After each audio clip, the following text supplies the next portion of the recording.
новым днем, Якутия! С новым днем Амга! Мы рады приветствовать вас в жемчужине нашего региона, в Амге, где сейчас проходят 7-е спортивные игры народов Республики Саха-Якутия.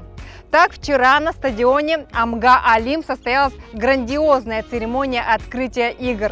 В основу представления вошла история простого парня из обычной амгинской семьи, который смог воплотить свою заветную мечту в реальность.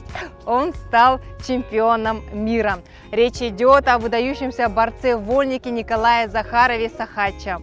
Ну а программа третьего соревновательного дня обещает быть такой же насыщенной. И сегодня в игру подключаются шахматисты. Они сыграют 3 тура в культурном центре имени Потапова. А тем временем на боксерском ринге Амги специалисты пророчат крутые бои. Ведь на соревнованиях заявлено 18 мастеров спорта России, 35 КМСников и 15 перворазрядников. Понятно, что практически в каждой весовой категории будут проходить ожесточенные бои за право стать победителем игр. За первыми боями наблюдал мой коллега Роман Савинов. Как и предполагали эксперты, амгинский ринг по боксу действительно жаркий. Практически на каждый бой выходят мастера спорта. Если первый бой выиграл Борис Сидоров из Чурапчи, кстати, весьма спокойно и уверенно, то со второго поединка зал буквально гремит. В нынешних играх всего заявлено 20 команд по боксу, это 74 спортсмена. Действительно, специалисты не ошиблись в своих утверждениях. Бои прошли на высоте, были нокауты, отказы секундантов и даже самих спортсменов. Было заметно, что спортсмены прошли хорошую подготовку. Каждый месяц по 8 боксеров, которые отобрались, завоевывая путевку в прошлом году. И поэтому каждая весовая категория, каждый бой будет очень интересен и увлекательный. Яркий и красивый поединок показали представители Вилюйской группы районов Николай Матвеев из Нюрбы и Ян Максимов из Сунтар в весовой категории до 49 килограммов. В этом поединке мастер спорта Матвеев одержал безоговорочную победу. На протяжении 3 раундов спортсмен из красного угла работал первым номером, удерживая соперника на расстоянии. Это, несомненно, принесло свои плоды. Я работал первым номером, идти вперед, сломать соперника. И бой удался. Я думаю. Ну а сборы где проходил?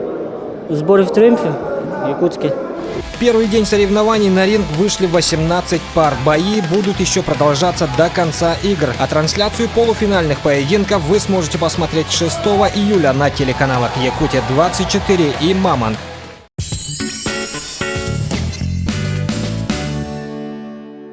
Друзья, я хочу отметить, что во время проведения игр в Амге паромы по маршруту Якутск-Нижний Бестях-Якутск будут курсировать до поздней ночи, а первый паром будет стартовать в 8 утра. Ну и, конечно же, не забывайте, что за всеми передвижениями паромов, за их расписанием можно будет наблюдать в приложении Best Паром. Ну а сейчас я предлагаю вам отправиться в спортивный комплекс «Дружба», где сейчас проходит соревнования по настольному теннису, и там будет принимать участие 90 спортсменов. Концентрация, скорость и быстрая реакция – одни из главных составляющих успеха в настольном теннисе. Конкуренция на 7-х играх народов Якутии серьезная. Среди участников титулованные спортсмены, мастера спорта России. Это давно формированная команда. Мы играем с 2010 года вместе почти. Много раз становились призерами республики в командном зачете. И в 2013 году выигрывали чемпионат республики. По рейтингу мы первые. Надеемся взять медаль. Один из фаворитов соревнований – команда Усть-Алданского района. В первый же день показывает отличные результаты и побеждает в отборочном туре нерынгринских соперников. Также в числе традиционных лидеров чурапчинцы и столичные теннисисты. Но загадывать, кто станет триумфатором в спорте – дело, как говорится, неблагодарное. По итогам квалификационных соревнований, которые проходили в течение всего прошлого года, появились и новые лидеры. Очень интересно напряженные игры показали команды Сунтарского улуса, Вилюйского улуса и Кобяйского. На этом турнире играют 2 мастера спорта Российской Федерации. Это Василий Румянцев и новоиспеченный мастер спорта Российской Федерации. Это Нургун Сабарайчев. Анастасия Гармашова выступает в составе команды Нерюнгри специально к играм. Вернулась в родные пенаты с Новосибирска, где сейчас учится на 3-м курсе университета. Приглашение защитить честь родного города на Якутской олимпиаде приняла с радостью. Готовились все, тренировались, конечно. Ну, рассчитываю на призовые места. Есть шансы.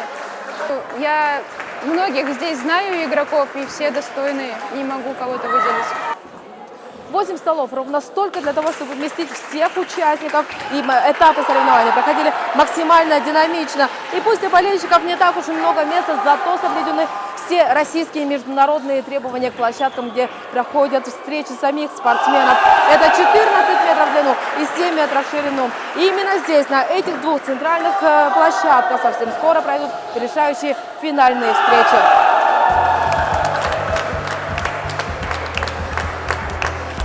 Самые важные решающие встречи состоятся 5 июля. В этот же день теннисисты постараются записать на свой счет победы в личном первенстве. Саргалана Захарова, Евгений Рязанский, Амга.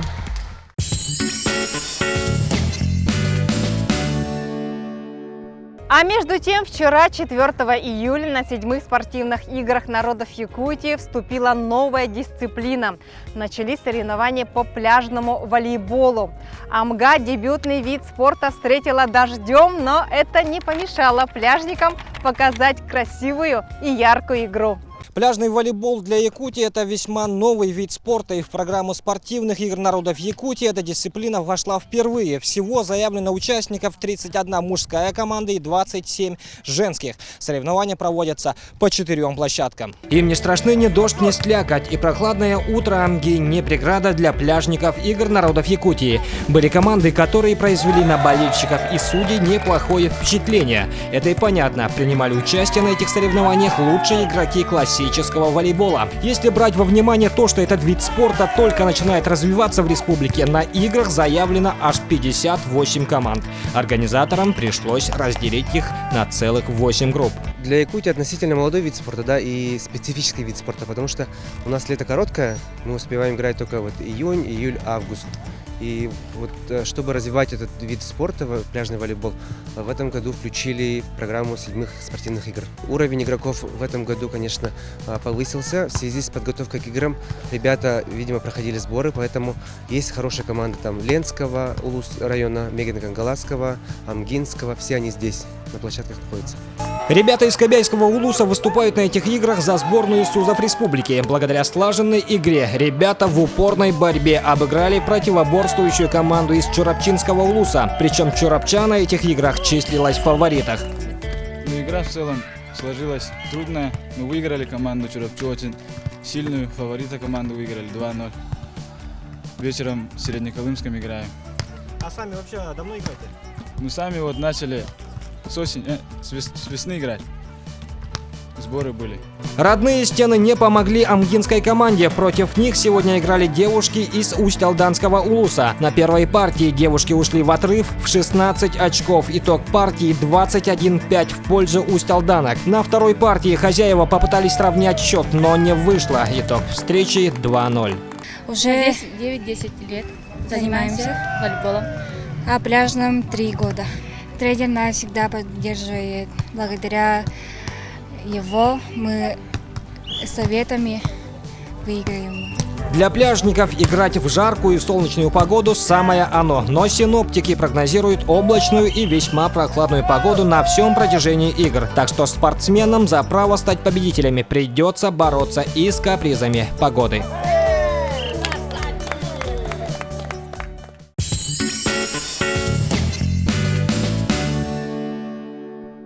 Амгинские игры, несомненно, войдут в историю. И в первую очередь от того, что в программу были включены адаптивные виды спорта. Так, спортсмены с поражениями опорно-двигательного аппарата состязаются в волейболе сидя. Подробнее об этой разновидности волейбола и о ходе этих соревнований расскажет Виолетта Засимова.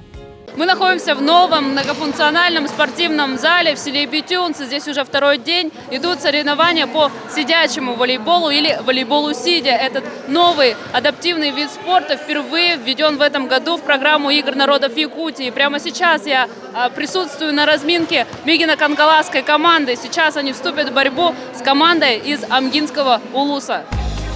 Волейбол сидя является паралимпийским видом спорта. Как и в классическом волейболе, играют 2 команды из 6 человек. Мужская команда по волейболу сидя должна состоять из 4 спортсменов с поражениями опорно-двигательного аппарата, 1 спортсмен с минимальными поражениями и 1 спортсмен без ограниченных возможностей здоровья. Состав женской команды чуть отличается. 2 женщины здоровые и 1 минимальщик и пода. Также есть различия в высоте сетки. У мужчин она составляет 115 сантиметров, у женщин на 10 сантиметров ниже. А в целом правила такие же, как и в обычном волейболе. Команды играют 5 партий, побеждает та, которая выигрывает 3 партии. Всего в волейболе сидя на 7-х играх народов Якутии принимают участие команды из 8 районов республики. Сюда попали самые сильные команды, которые прошли отбор на чемпионате Республики Саха-Якутия. 8 сильнейших команд попали. Поддержка болельщиков – это мощный стимул, дополнительная мотивация для спортсменов. На трибунах не было равных общественной организации «Амматюмсю», в которую входят выходцы из Амгинского улуса, осевшие в разных уголках республики. Приехали поддержать своих земляков, и не только, но и других команд, чтобы были позитивные эмоции, чтобы люди радовались, чтобы была у нас дружба, чтобы наша Амга встречала гостей, что мы, амгинцы, такие гостеприимные, такие радостные, всем мы рады.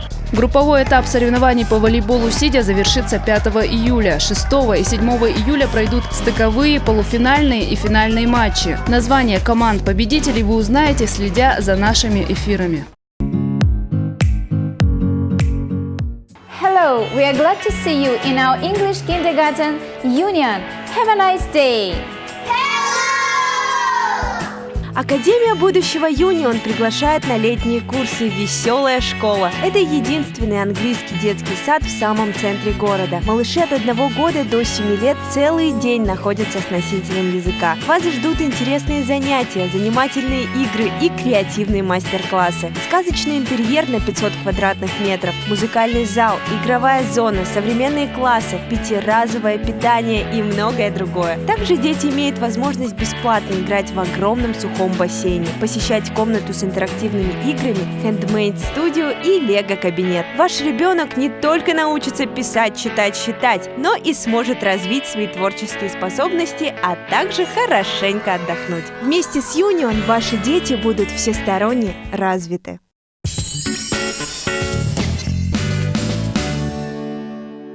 Доброе утро, дорогие друзья! В эфире программа «Новый день», и мы продолжаем наш утренний эфир. Вчера прошел первый соревновательный день по шахматам и шашкам. По итогам отборочного тура, который прошел еще в прошлом году, в финальную часть игр попало по 10 команд. И если по шахматам уже сейчас можно назвать имена явных фаворитов, то в шашках это сделать пока затруднительно, потому как все команды очень сильные. Все подробности вы узнаете в сюжете Юрия Осипова. На игровой площадке царит тишина, но несмотря на видимое спокойствие, соперники ведут напряженную борьбу. Каждый ход тщательно выверен. Соревнования командные, а потому от победы или поражения каждого участника зависит вся команда. Спортсменам ничто не должно мешать, а потому перед игрой все отключают и сдают свои телефоны, как того требует правила. Ведь если во время партии у спортсмена зазвонит телефон, ему автоматически будет засчитано поражение. Роман из сборной города Якутска, мастер спорта по шахматам и один из сильнейших игроков на соревнованиях. Он уже не в первый раз участвует на играх народов Якутии. Роман не потерпел еще ни одного поражения на этих состязаниях, но признается, что даже ему каждая партия дается нелегко. Здесь уже финал, 10 команд, состав очень ровный, крепкий, интересно играть. Пока удается побеждать, но соперники все достойные, партии получаются содержательные. Сами соревнования претерпели некоторые изменения. Это позволило существенно сократить время. На этот раз составили это положение по быстрым шахматам. А прошлый раз, когда в Намсах играли, мы играли по классической схеме. Но это было очень накладно, очень тяжело участникам. И они 5 дней с утра до вечера играли, практически без отдыха. Явные лидеры еще не выявились на соревнованиях по шашкам. По словам судей, сейчас рано делать какие-либо прогнозы, так как здесь выступает множество очень сильных игроков. У нас здесь в этом турнире участвует 10 международных гроссмейстеров, 22 международных мастеров спорта и российской категории. Состав очень сильный. Мы не можем на сегодняшний день сказать, какая команда выйдет на пьедестал этого турнира. По итогам 2 туров по шахматам, набрав по 7 очков, лидирует команда Якутска и Усть-Алданского УЛУСа. Финал состоится 6 июля. По шашкам пока лидирует команда Верхневилюйского, Татинского и Чурапчинского УЛУСов. Финал пройдет 7 июля.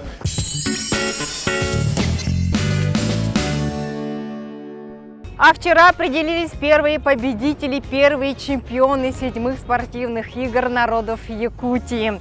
Радость побед познали легкоатлеты в 4 дистанциях. Известная именитая марафонистка Сардана Трофимова завоевала первую золотую медаль своему родному Верхневилюйскому УЛУСу. Кто же еще стал чемпионом? Об этом вы узнаете в сюжете Нергуяны Егоровой. Несмотря на прохладную погоду, зрители дают жару, а у особенно подготовленных все атрибуты настоящих болельщиков. Во второй соревновательный день Амма Олимп принимает легкоатлетов. На отборочном туре финальную часть прошли все звезды королевы спорта. Так чьи же имена войдут в историю 7-х игр? На 100 метров очень интересный забег будет. Вот у нас открытие этого сезона Аяла Иванов, уроженец Вилюйского УЛУСа. В этом году выиграл у всех наших признанных лидеров. Не было никаких сомнений, что золото на дистанции 5000 метров завоюет Сардана Трофимова. Даже вот с погодой нам повезло с тайером. Может, это прыгунам как-то это холодно, а для стайера вообще идеальная погода. Новая дорожка вообще идеальная, покрытие очень хорошее, не жесткое и не мягкое. На рекорд не работала, для меня это как проходящий старт. На этой дистанции все медали были завоеваны подопечными Татьяны Жирковой. Второе место заняла Надежда Бут из Амги, третье – Изабелла Борисова из Намцев. Я довольна результатом своим. Как тренер сказал, так и прибежала. Получается, на 7 секунд быстрее, чем планировалось.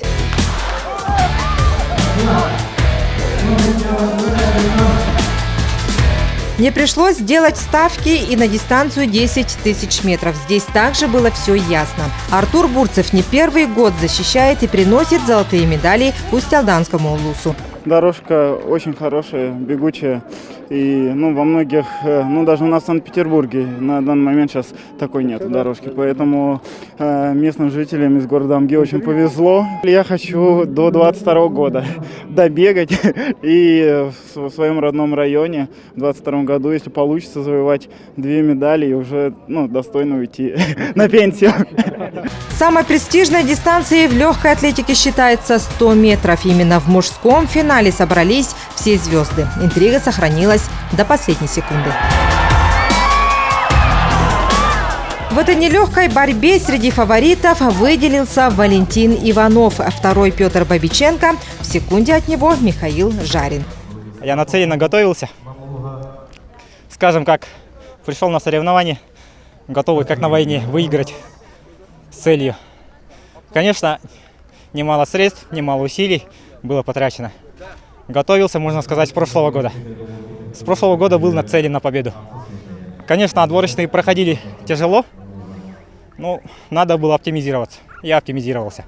А среди женщин вкус победы познала Татьяна Олешко из Амги. Так и так думала, соперники все равно сильные. 13-16. Разница в возрасте большая. 12 лет почти со всеми. 13-27. Амга должна была свое дать на своей земле. Все, больше ничего не могу сказать. На 400 метров спринтер Михаил Руфов и на этот раз не уступил свои лидерские позиции, таким образом показав универсальность на коротких дистанциях.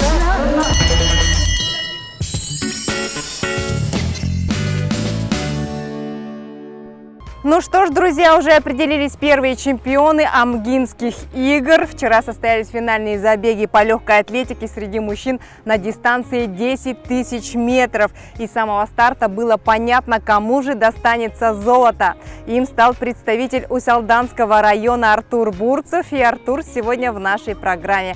Артур, доброе утро, очень рада видеть вас в нашей программе. Я, конечно же, в первую очередь поздравляю вас с этой победой. Скажите, за какое время вы добрались до финиша? Я вчера выиграл, и на финише время было 31 минута 47 секунд. Ну а как вы оцениваете своих соперников? Действительно ли было так легко бежать, вот как я вначале сказала? На самом деле нет, я всегда своих соперников оцениваю достойно и с ними считаюсь, поэтому до последнего момента я их не сбрасываю со счетов, потому что на дистанции может многое произойти. Поэтому и вот подрастающее поколение, вот кто был мальчик за мной третьим, Коля, он в прошлом году, он был второй на молодежном первенстве России. И поэтому, сбрасывать таких ребят со счетов не стоит, поэтому с ними, наверное, со всеми соперниками считаться. Ну, считаться нужно еще с какими-то такими вот нюансами, да, вот упал там. В беге, конечно, присутствуют нюансы, и чем длиннее дистанция, тем больше факторов может возникнуть. В моем случае там мог быть сказаться перелет, потому что я только-только приехал в Якутск, и сразу же с самолета, считайте, только приехал и сразу же выступаю. Поэтому, точно так же может и живот скрутить. Всякое в жизни бывает. Может споткнуться, может кто-то по ногам дать. Поэтому, никогда не стоит пренебрегать чем-то и заранее на себя медаль вешать. А как вы справляетесь с джетлагом? Вот вы сказали, с Питера приехали, да, вот спать-то хочется, да? В это время вот в 9 часов старт начался, а у вас там 3 часа ночи. Вот как вы справляетесь? Никак. Меня тренер Серафим разбудил, посадили в машину, сказали, поехали. Беги. Да, все очень просто. А погода как-то помогла, вот благоприятствовала, или все-таки хотела, чтобы она была чуточку теплее? В этом году, да, на самом деле было немного прохладно и пасмурно. Если вот вспомнить прошлый раз, когда я приезжал сюда, в Намца, было намного жарче. И с одной стороны, для меня, что мне, на самом деле, что летом, да, когда жарко, мне не так сложно бегать, что в прохладную погоду. Но сегодня я думал, что побегу, наверное, в футболке, потому что дул прохладный ветер. Но в итоге, посмотрев на девушек, я решил, что в майке будет комфортнее, и не прогадал. Вы пробежали 10 тысяч метров, впереди какие еще дистанции вас ожидают? Сегодня я побегу 5000 метров, и предстоит нам еще эстафета. Ага. Это все закончится для вас 6 числа, да? Да, все верно, 6 числа. То есть вы планируете еще одержать 2 победы для вашего района? Да, и я постараюсь сделать все для нашего района, чтобы мы завоевали как можно больше медалей и поддержать нашу команду в эстафете. То есть приложить максимальное количество усилий, чтобы вытащить нашу команду на первое место. А какие ваши коронные дистанции, вот ваши личные, вот короткие, длинные? С возрастом все потихонечку меняется. Когда я в первый раз сюда приезжал в 2009 году, я бегал дистанции 800-1500 метров. Чуть позже в Намцах я уже бежал 1505 километров. Сейчас я бегу 5 и 10. Поэтому в следующий раз, когда будут проходить игры, возможно, вы меня уже увидите на марафоне. Да? То есть мы не молодеем, а выносливость никуда не девается. Поэтому...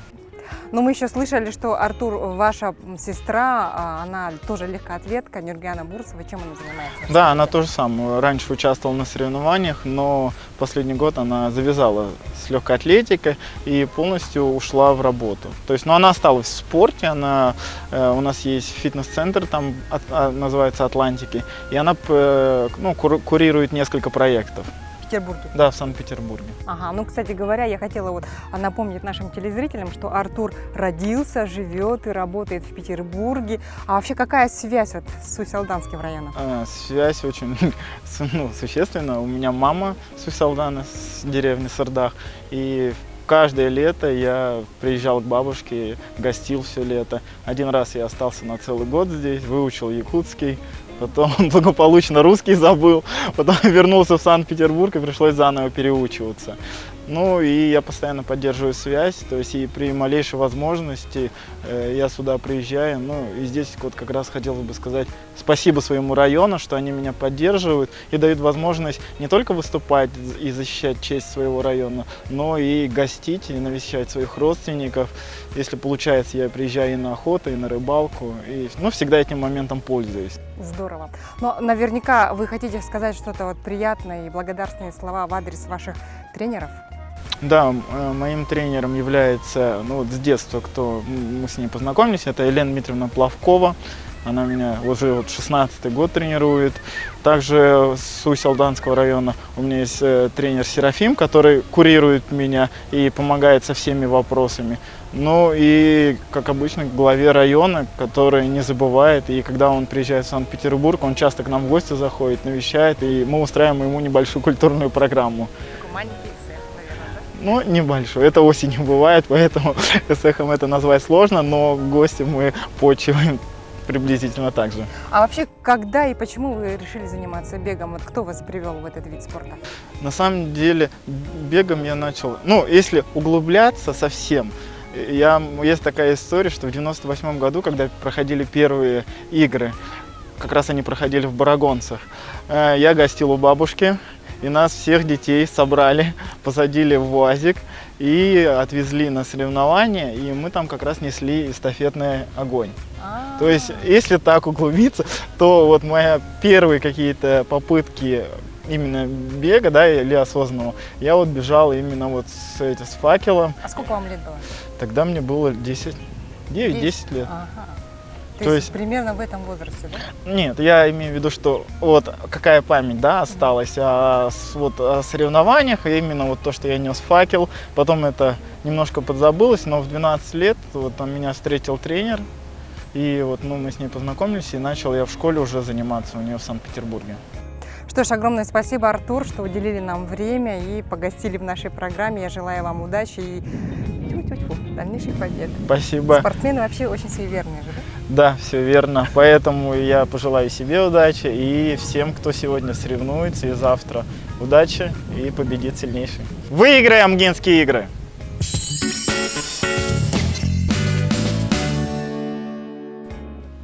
Друзья, вы знаете, что на 7-х спортивных играх народов Якутии принимают участие и известные личности. К примеру, на мини-футбольную площадку за сборную Хангаласского улуса вышел замминистра сельского хозяйства Василий Афанасьев. В секторе прыжковых дисциплин свой талант должен проявить небезызвестный певец и спортсмен Леонид Григорьев Леон. Другая звезда якутской эстрады, но уже проявившая себя на спортивном поприще, мастер спорта России по спортингу Игорь Егоров должен оспорить золото игр по стрельбе по тарелкам. Не менее эффектным должен стать выход на площадку «Мисс Якутия» 2015 года Александры Павловой. Она будет играть в волейбол за сборную своего родного Оленёкского улуса.